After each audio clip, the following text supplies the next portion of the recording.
ಚಿಕ್ಕಬಳ್ಳಾಪುರ ನಗರದ ಬಟ್ಟೆ ಅಂಗಡಿಯೊಂದರಲ್ಲಿ ಕಳ್ಳಿಯೊಬ್ಬಳಿಂದ ನಗದು ಕದಿಯುವ ವಿಫಲ ಯತ್ನ ನಡೆದಿದೆ. ಎಂಜಿ ರಸ್ತೆ ಕೆಬಿ ಪಿಳ್ಳಪ್ಪ ಕಾಂಪ್ಲೆಕ್ಸ್ ಪಕ್ಕದಲ್ಲಿರುವ ಆರ್ಎಸ್ ಗಾರ್ಮೆಂಟ್ಸ್ ಮಾಲೀಕ ರಮೇಶ್ ಕುಮಾರ್ ಅಂಗಡಿ ಬಾಗಿಲಿಗೆ ಕುರ್ಚಿಯೊಂದನ್ನು ಅಡ್ಡ ಇಟ್ಟು ಗೋಡನ್ ಹತ್ತಿರ ಹೋಗಿ ಬರುವುದಾಗಿ ಹೊರಟಿದ್ದನು. ಇದೇ ಸಮಯವನ್ನ ಕಾಯುತ್ತಿದ್ದ ಕಳ್ಳಿಯೊಬ್ಬಳು ಒಳನುಗ್ಗಿ ನಗದು ಡ್ರಾ ತೆಗೆದು ಹುಡುಕಾಟ ನಡೆಸಿದ್ದಾಳೆ.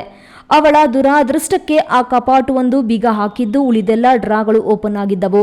ಅದರಿಂದ ಕ್ಯಾಶ್ ಬ್ಯಾಗ್ ತೆಗೆದು ಅದರಿಂದ ದಾಖಲೆಗಳನ್ನು ನೋಡಿದ್ದಾಳೆ. ಅದರಲ್ಲಿ ದುಡ್ಡಿಲ್ಲ ಅಂತ ನಿರಾಸೆಗೊಂಡ ಆಕೆ ಬಟ್ಟೆ ಅಂಗಡಿಯನ್ನೆಲ್ಲ ಒಮ್ಮೆ ನೋಡಿ ಮಾಲೀಕ ಬರುವ ವೇಳೆ ಹೊರಬರುತ್ತಾಳೆ. ಅಂಗಡಿ ಹೊರಗೆ ನಿಂತಿದ್ದ ಮಹಿಳೆಯನ್ನ ಏನ್ ಬೇಕು ಎಂದು ಮಾಲೀಕ ಕೇಳಿದ್ದಾನೆ. ಆತನಿಗೆ ಅನುಮಾನ ಬಾರದೆಂದು ಮತ್ತೆ ಬಟ್ಟೆ ಬೇಕಿತ್ತು ಬಂದೆ ಎಂದು ನೆಪ ಹೇಳಿ ಮತ್ತೆ ಒಳಗೆ ಹೋಗಿ ನೋಡಿ ವಾಪಸ್ ಆಗಿದ್ದಾಳೆ.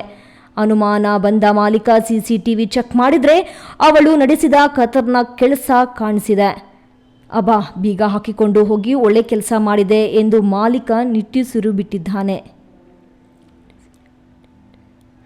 ಯಾವುದೇ ಧೈರ್ಯದ ಮೇಲೆ ಅಂಗಡಿ ಬಾಗಿಲು ಹಾಕದೆ ಹೊರ ಹೋಗುವ ಅಂಗಡಿ ಮಾಲೀಕರಿಗೆಲ್ಲ ಈ ಘಟನೆಯೊಂದು ಎಚ್ಚರಿಕೆ ಗಂಟೆಯಾಗಿದ್ದು, ಅವಸರಕ್ಕೆ ಹೊರ ಹೋಗುವಾಗ ನಿಮಗೆ ಗೊತ್ತಿರುವ ಯಾರಿಗಾದರೂ ತಿಳಿಸಿ ಹೋಗೋದು ಲೇಸು.